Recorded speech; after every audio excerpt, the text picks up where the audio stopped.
Bonjour, voici donc la deuxième séance de TD sur la transformation en Z. Alors, le programme de la séance, hier, ou lors de la première séance de TD, nous avions étudié la transformée en Z de quelques signaux usuels.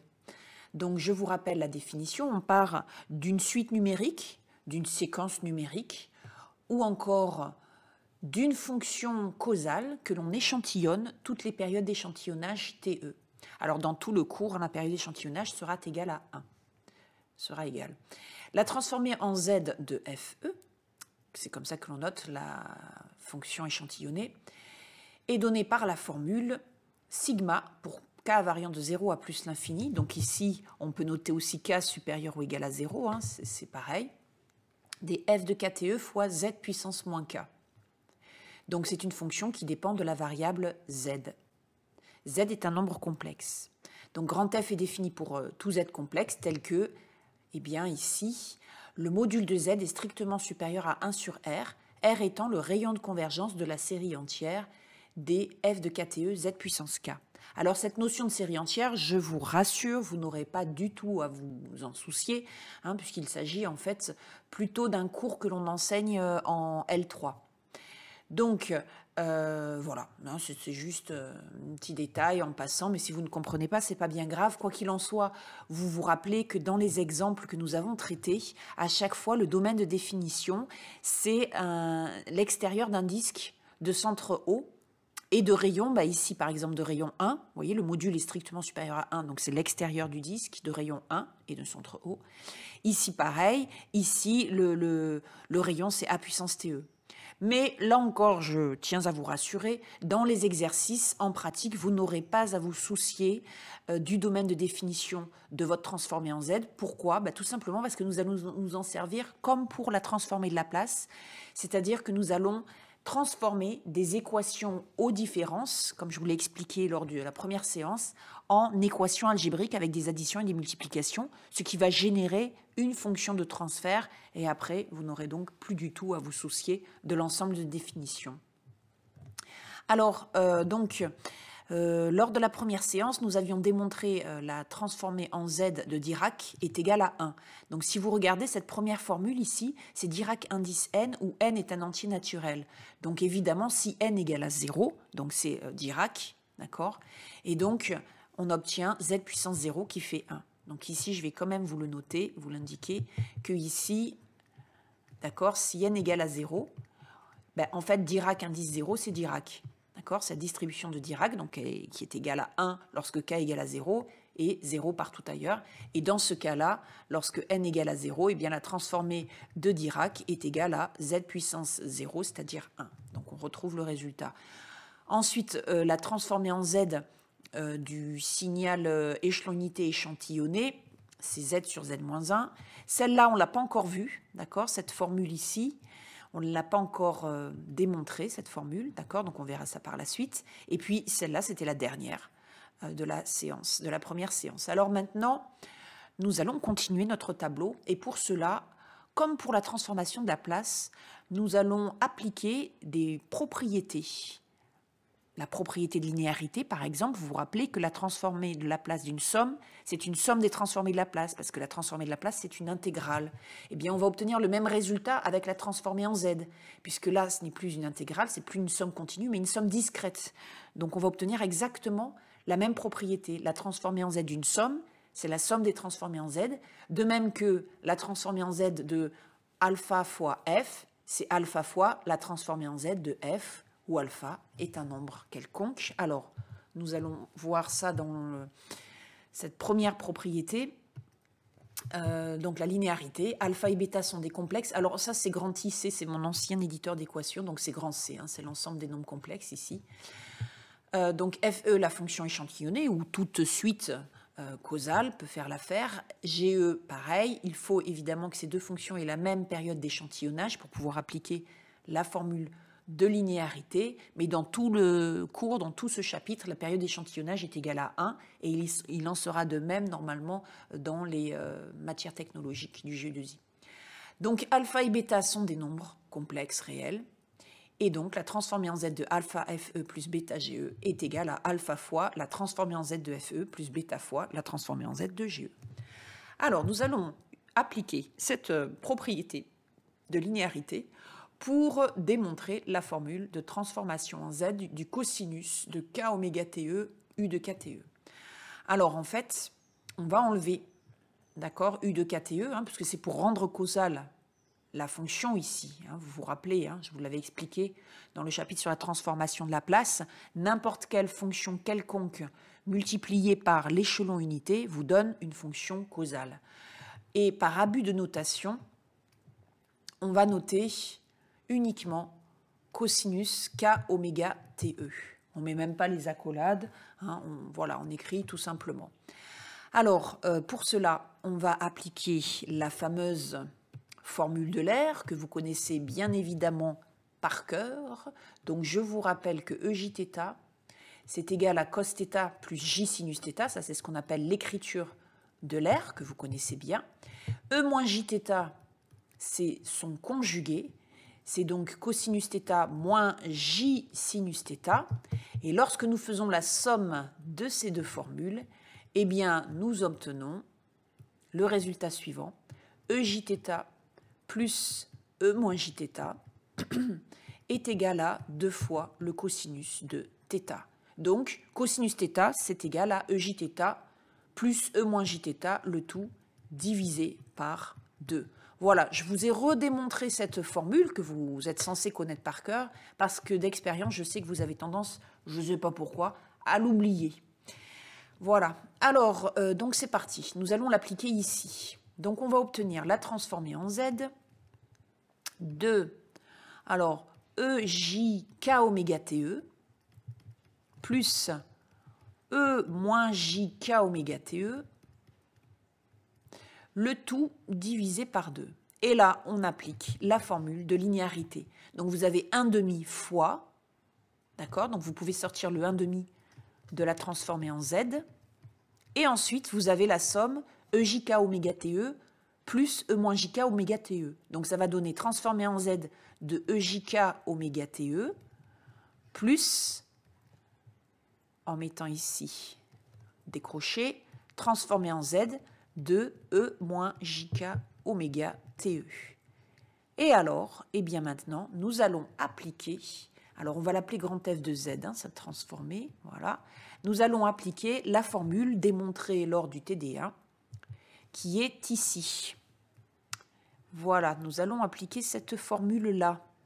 D'accord? Donc vous avez A qui est égal à EJ oméga. D'accord? Donc ça donne Z sur Z moins A puissance TE. Alors, on va réécrire cette formule. Donc, je vais peut-être passer à la page suivante, ce sera plus simple. Donc la formule en question, c'est transformée en Z de A puissance KTE, qui est égal à Z sur Z moins A puissance TE, lorsque le module de Z est strictement supérieur au module de A puissance TE. Donc nous allons l'appliquer. Alors je vous rappelle que nous avions grand F de Z égale à 1/2 fois transformé en Z de EJK oméga TE. Bon, peu importe l'ordre ici. Voilà, donc je vous invite à mettre sur pause, puis à chercher le résultat final. Et tout en simplifiant au maximum, à la fin, je veux une belle formule, une belle fraction. Voilà, donc ici, que voit? Eh bien, A, c'est donc égal à, vous voyez, on a KTE ici, donc A, c'est EJ oméga. Et ici, A, c'est E moins J oméga, ce qui donne grand F de Z égale 1/2 facteur de Z sur Z moins EJ oméga à la puissance TE, donc EJ oméga TE, plus Z sur Z moins E moins J oméga TE. Voilà, on n'oublie pas le domaine de définition, pour lequel les deux séries convergent. Donc le module de Z est strictement supérieur au module de EJ oméga TE. Et ici, le module de Z doit être strictement supérieur au module de E moins J oméga TE. Quel est le module de E J oméga TE? Je vous rappelle que EJθ, c'est cos θ plus J sinus θ. Donc son module, c'est le cos carré de θ plus sinus carré de θ, dont on prend la racine carrée, ce qui fait 1. Voilà.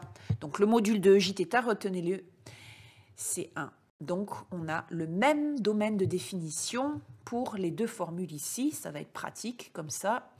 Et c'est parti. On va maintenant réduire au même dénominateur. Donc on va obtenir une grande fraction avec Z facteur de Z moins E moins J oméga TE plus Z facteur de Z moins E J oméga TE. Le tout divisé par le produit Z moins E J oméga TE facteur de Z moins E moins J oméga TE. Alors simplifions tout ça. Ça donne 1 demi facteur 2. Alors ici on va voir Z carré plus Z carré, ça va faire 2Z carré. Ensuite, moins Z moins J oméga TE moins Z E J oméga TE. Donc, on va pouvoir factoriser par moins Z. D'accord? Et donc, on va avoir E moins J oméga TE. Et là, comme on a un moins, plus EJ oméga TE. Voilà. Le tout divisé par, eh bien, ici, ça va donner Z carré. Moins Z E moins J oméga TE, moins Z E J oméga TE, autrement dit le même, la même expression que ci-dessus. Voilà. Et ensuite, pour finir, moins par moins plus, EJ oméga TE fois E moins J oméga TE, ben ça fait 1. Ça fait EJ0, donc ça fait 1. Voilà, ici, vous reconnaissez, si tout se passe bien, si vous n'avez pas un Alzheimer précoce, excusez-moi pour cette mauvaise blague, EJθ plus E moins Jθ, c'est égal à 2 cos θ. D'accord? Donc, ça va donner 2 cos θ. Donc, 2 cosinus de oméga TE. D'accord? Et on a la même chose en bas. 2 cosinus de oméga TE. Et conclusion, la transformer en Z de cosinus k oméga TE est donc égal à...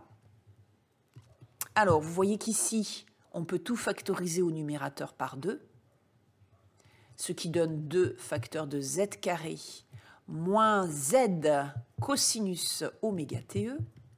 OK? Et donc, on va pouvoir simplifier les deux ici et là. Donc, on obtient, alors là, il va falloir que je fasse attention, voilà, Z carré moins Z cosinus oméga TE, le tout divisé par Z carré moins 2Z cos oméga TE plus 1. Et ça, c'est valable lorsque le module de Z est strictement supérieur à 1. Voici donc le résultat que vous allez retrouver à la page du tableau, la transformation en Z. Alors maintenant, passons au sinus. Qu'est-ce qui va se passer pour le sinus? Eh bien, c'est l'autre formule de l'air qu'il va falloir appliquer. Alors, pour le sinus, que va-t-il se passer? Donc, pareil, d'accord? Nous allons abuser de la notation, c'est-à-dire, on peut écrire qu'il s'agit de la transformer en Z de sinus de k oméga TE. Donc là, rappel à nouveau sur Euler et son écriture, EJθ égale à cos θ plus J sinus θ. Donc E moins Jθ sont conjugués, c'est cos θ moins J sinus θ, ce qui donne, on soustrait membre à membre ces deux égalités et on obtient la deuxième formule de l'air, c'est-à-dire EJθ moins E moins Jθ qui est égal à J sinus θ moins moins, donc plus, ce qui fait 2J sinus θ. Donc sinus θ est égal à EJθ moins E moins Jθ, le tout divisé par 2J à connaître par cœur. Voilà, sinon sachez le retrouver dans un premier temps. Et puis après, voilà. Alors, je vais peut-être brûler quelques étapes quand même, hein. Donc ici, on va calculer la transformée en Z de cette expression. Donc le 1 sur 2J est une constante multiplicative, on peut la sortir. D'accord? Et on va donc obtenir transformée en Z de EJK oméga TE moins transformée en Z de E moins JK oméga TE. Voilà, on obtient les formules. Alors je vais l'appeler grand F de Z, bientôt je ne vais plus avoir de place à droite. Donc 1 sur 2J, facteur de Z sur Z moins EJ oméga TE. D'accord? Il n'y a plus de K, hein, une fois qu'on fait la transformée en Z, puisqu'on a sommé sur la variable K, de 0 à plus l'infini. Donc attention, dans les transformées en Z, hein, le résultat, c'est une fonction qui dépend de Z et seulement de Z.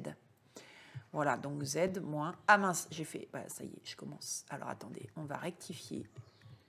On va rectifier, tac, tac, tac. On a mis la gomme. Tac, et moins ici. Et... tout ça lorsque le module de Z est strictement supérieur à 1. Donc nous n'avons plus qu'à réduire au même dénominateur, ce qui donne, allez hop, Z carré, moins ZE moins J oméga TE, attention au moins qui se balade ici, donc moins Z carré, plus ZE J oméga TE. Le tout divisé par le produit des deux. Vous vous rappelez, on l'avait déjà fait. Pour le cosinus, on obtenait Z carré moins 2Z cos oméga TE plus 1. Voilà, donc ici, vous voyez que les Z carrés s'en vont, qu'on peut factoriser par moins Z au numérateur, ou plutôt par Z d'ailleurs. On va factoriser par Z au numérateur, ce qui donne EJ oméga TE moins E moins J oméga TE, le tout divisé par la même chose. Voilà. Et puis donc, maintenant, on regarde bien. On applique la deuxième formule de l'air à nouveau. Et ça donne donc 2J sinus de oméga TE. Les 2J se simplifient. Et voilà le résultat final. La transformée en Z de sinus de K oméga TE est donc égale à Z, alors attendez, parce que là, il y a du 2 qui va rester... Ah non, les 2J s'en vont là, tac et tac, d'accord? Donc ça fait Z fois sinus oméga TE divisé par Z carré moins 2Z cos oméga TE plus 1 avec module de Z strictement supérieur à 1. Voilà, donc deux nouvelles formules qui seront dans votre tableau, hein, vous n'avez plus à les redémontrer, vous les appliquerez directement. Alors maintenant, autre application, autre propriété de la transformation en Z, la transformation en Z d'une séquence numérique retardée. Alors cette formule, vous vous en servirez assez souvent. Donc je vous rappelle, nous l'avions vu hein, avec la transformée en Z, dans le chapitre sur la transformation de Laplace, ce que c'est qu'un signal retardé. Alors, je vais un peu vous le rappeler quand même. Donc, vous avez ici au départ votre fonction FE. D'accord? Donc, hop. Ici, on va la mettre en vert. Tiens. Voilà, donc c'est une signal causal. D'accord? Voilà, on va dire que c'est... Je vais essayer de faire un truc pas trop compliqué parce qu'après, il va falloir que je le retarde. Bon, ok, c'est moche. Tac, tac, voilà. D'accord, donc ça, c'est votre fonction y égale à f de t. Et puis, on va dire qu'ici, on a n. Et donc, on retarde le signal de n. Et voilà ce que nous obtenons graphiquement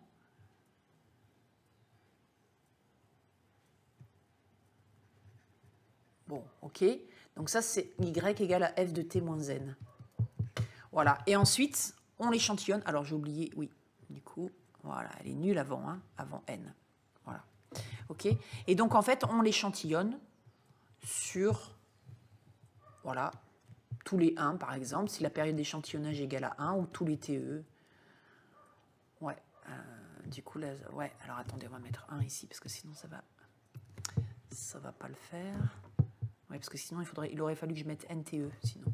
Voilà, donc 1, 2, etc. D'accord, voilà. Tac. Voilà. OK. Donc là, c'est n plus 1. N plus 2. On a la même valeur. Bon, c'est pas très joli, mais j'espère que vous avez compris dans le principe ce que je voulais, en fait, vous montrer. Voilà, voilà. Alors, on note F indistraite, le signal retardé de F. Donc, ça va être F de KTE moins NTE. K est un entier naturel. La transformée en Z du signal retardé de F est égale à Z puissance moins N, où N est le retard, fois la transformée en Z de FE. Alors, nous allons le démontrer. Donc, pour cela, on suppose qu'on connaît au départ grand F de Z, alors grand F de Z, la transformée en Z du signal FE, d'accord? Donc la définition, c'est la somme pour k variant de 0 à plus l'infini de F de KTE fois Z puissance moins K. Et on cherche une relation entre la transformée en Z du signal retardé de N et la transformée en Z du signal de départ, d'accord, du signal échantillonné de départ. Donc, la transformée en Z du signal retardé, hein, le signal retardé, c'est quoi? C'est F de KTE moins NTE. Donc, ça va donner F de... Alors, je vais mettre K moins NTE, d'accord, ça sera plus facile à écrire, fois Z puissance moins K. Et dans cette écriture-là, je cherche à faire intervenir la série, d'accord, la série de la transformée en Z de FE. Donc je regarde quelle est la différence entre les deux. On a le même Z puissance moins K. Par contre, c'est ici, hein, la différence, elle se trouve là. Donc le K moins N et le K. Donc pour cela, je vais faire un changement de variable. Je vais poser P égale à K moins N. D'accord? Donc on pose P égale à K moins N. Donc, la transformée en Z du signal retardé va donc être égale à la somme des F de P fois TE, Z puissance moins... Alors, il faut que je complète ici et là. D'accord? Donc, je vous laisse réfléchir. Vous pouvez, si vous voulez, mettre sur pause pour réfléchir. Et on fait la suite. Alors, ici, j'ai K, d'accord? Mais K, ce n'est plus ma variable de sommation. Donc, je vais l'exprimer en fonction de P. C'est P, ma nouvelle variable de sommation. Donc, K, c'est égal à P plus N. D'accord? Donc, je vais obtenir moins P plus N, ici. Et ici, c'est P, la nouvelle variable. Alors, P va varier de combien à combien? Ici, K varie de 0 à plus l'infini. Donc, K qui est égal à P plus N, K varie donc de... pardon, excusez-moi. Je suis en train de dire des bêtises. Donc, ce n'est pas K qui nous intéresse, c'est P. Hein, c'est les variations de P. Donc, je recommence. K varie de 0 à plus l'infini. D'accord? Donc, P varie de où à où? P, c'est K moins N. Donc, P varie de 0 moins N, c'est-à-dire moins N, à plus l'infini moins N, plus l'infini. Donc, ici, on va mettre que P varie de moins N à plus l'infini. D'accord? Alors, maintenant, on va simplifier cette écriture. Ici, Z puissance moins, parenthèse P plus N, c'est pareil que Z puissance moins P fois Z puissance moins N. D'accord? Comme ici, c'est P la variable de sommation, z puissance moins n, c'est une constante multiplicative de tout ça. Donc, je vais pouvoir la sortir du sigma. D'accord? Donc, je la sors du sigma. Ça fait donc z puissance moins n fois la somme pour p variant de moins n à plus l'infini des f de pte z puissance moins p. Alors maintenant, on prend une pause et on regarde. On regarde, qu'est-ce qu'on souhaite faire déjà? On souhaite exprimer cette somme à l'aide de celle-ci. D'accord? Alors, bien ça ressemble. Hein. Bon, le nom de la variable de sommation, ce n'est pas un problème. Hein, que je somme suivant la variable k, p, z, choucroute, tout ce que vous voulez. Non, peut-être pas z parce que ça va faire... D'accord, ici ça va être un petit peu embêtant. Mais voilà, n'importe quelle variable. Donc j'ai la même chose. Par contre, là, ici, k varie de 0 à plus l'infini, alors que p varie de moins n à plus l'infini. Oui, mais vous vous rappelez, dans l'hypothèse, il est écrit que... C'est pas écrit? C'est pas écrit. Mais vous le savez que f est causal. D'accord? Vous savez que f est causal. En tout cas, c'est dessiné ici. Donc, ça veut dire que pour tous les nombres négatifs, f est nul. Pour tous les anti-négatifs, hein, les anti-relatifs négatifs, bien entendu, f est nul. Donc ici, les premiers termes, je vais avoir f de, quand p égale à moins n te, ça fait 0. Ensuite, les suivants, jusqu'à f de moins te qui va être nul. Et je vais démarrer à 0 du coup ici. Je vais démarrer à 0 car f de pte est égal à 0 pour tout p variant de moins n à moins 1. D'accord? Donc finalement, eh bien, je retrouve bien la formule qui était annoncée, à savoir que la transformée en z du signal retardé est égale à z puissance moins n fois la transformée en z du signal de départ. Voilà, donc cette formule, elle va être moult fois utilisée, notamment pour résoudre des équations aux différences. Donc on voit que en fait le retard, un peu comme c'est comme la transformation de Laplace, le retard, il est caractérisé par un facteur qu'on appelle le facteur retard. Et pour savoir de combien est le retard, eh bien, on regarde ici l'exposant. Donc, facteur retard de n ici. D'accord?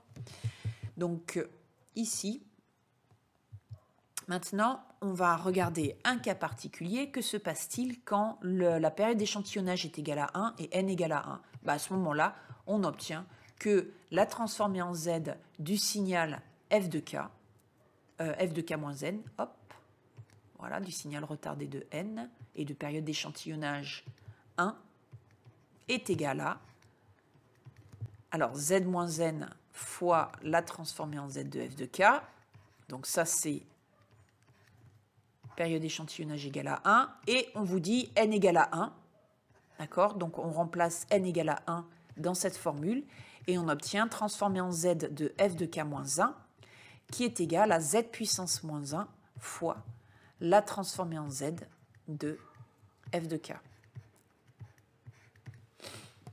Voilà, le retard se traduit donc par la multiplication par z puissance moins 1. D'accord? Alors, nous allons appliquer cette formule sur quelques exemples, sur un exemple, donc u de k moins 3. Donc, vous allez tracer u de k moins 3, puis ensuite calculer sa transformée en z. Donc, u de k, on va commencer par dessiner u de k, d'accord? Donc, c'est l'échelon unité échantillonné de période d'échantillonnage 1. Voilà. Donc, on l'échantillonne tous les 1. Donc, on va obtenir ici, hop, en 0, ok, en 1. Donc, ça fait 1 en fait à chaque fois. Hein, d'accord, ça fait... Voilà, ça fait une suite constante. La suite constante égale à 1. Ok, etc., etc. Bien, donc si on le retarde de n, imaginons que ici j'ai n. Au secours, qu'est-ce qui se passe? Ici j'ai n. Voilà. Donc ça veut dire qu'en fait, le signal retardé de n, il va démarrer ici. Il est nul avant n, et à partir de n, il est égal à 1. D'accord? Et après, donc, on l'échantillonne tous les 1, etc. Et avant, ça fait 0. OK, tac, voilà. D'accord, donc ça, c'est U de K moins N. Et en rouge, c'est U de K.